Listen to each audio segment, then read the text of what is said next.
Scott for coordinating this this hour of tribute to a dear, dear friend, and how humbling it is to follow my good friend, Representative Lewis, who swore me in just the same, Johnny, just over 9 years ago, right here in this same spot.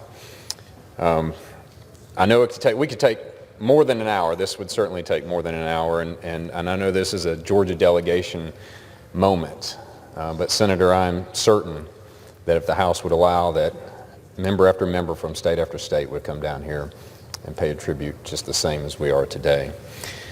But as members, we get up each and every day, we work hard to make sure our constituents have a great place to live and provide for their families, and it's not often that we have the opportunity to share about the impact that a single person might have made on our very own lives. So today is one of those rare occasions for me, and I get to do that today through the recognition of one of Georgia's giants.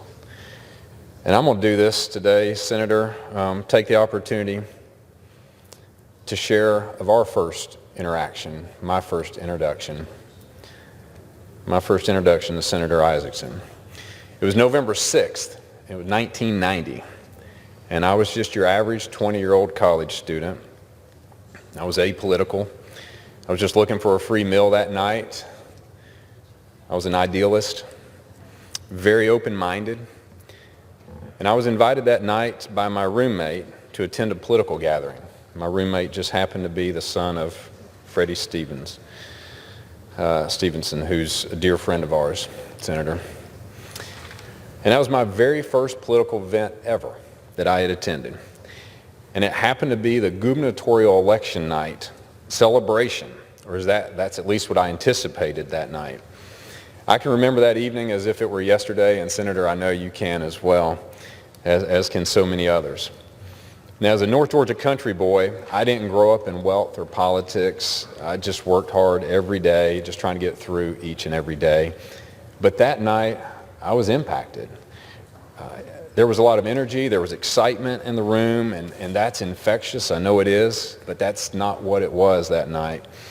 I was impacted more so than anything by a single person, a person I didn't even know yet, a person that I would soon get to know very well, though.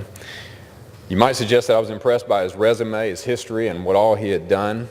I mean, after all, we gloss over what has been accomplished, but he has served in the Georgia Air National Guard. He was 14 years in the Georgia House as a minority leader. He was co-chair of a presidential campaign, president of one of the largest real estate companies in the country, and yes, has been mentioned, he was a Georgia Bulldog. All of that by 1990.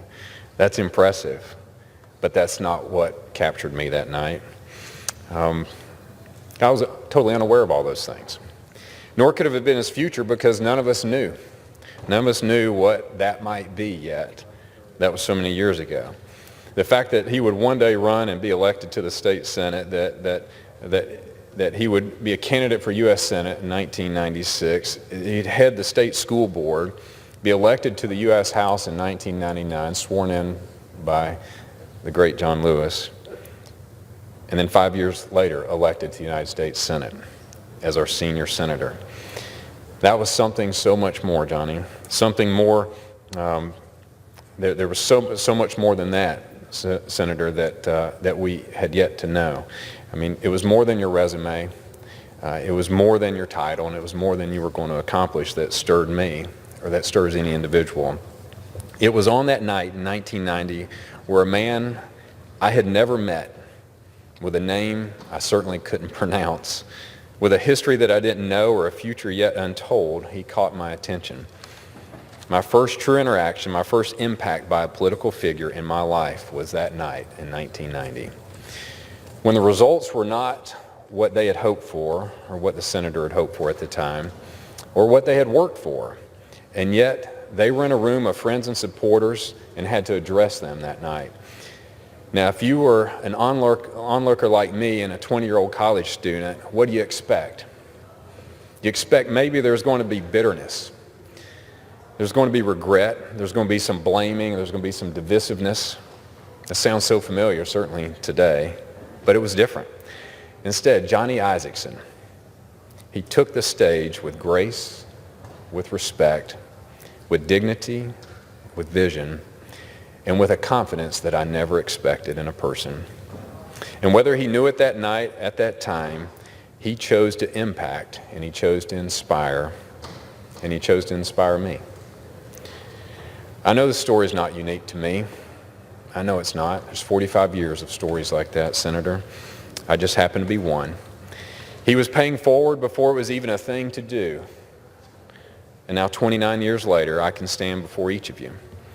I stand before you as one who served in the Georgia House for 7.5 years, and now in my 10th year here in Congress, and a future still yet untold. I get to stand before you, Senator, and say thank you. Thank you. Thank you, Senator Isakson. Thank you for caring. Thank you for being an example of what is needed so much today. And it's with deep gratitude that I get to pay tribute in your farewell to the one who might have lost an election in 1990, but won the trust of a 20-year-old college student that night. A true fighter for Georgia, a great statesman, and a dear friend. Thank you. Thank you so much, and may God bless you in the days ahead.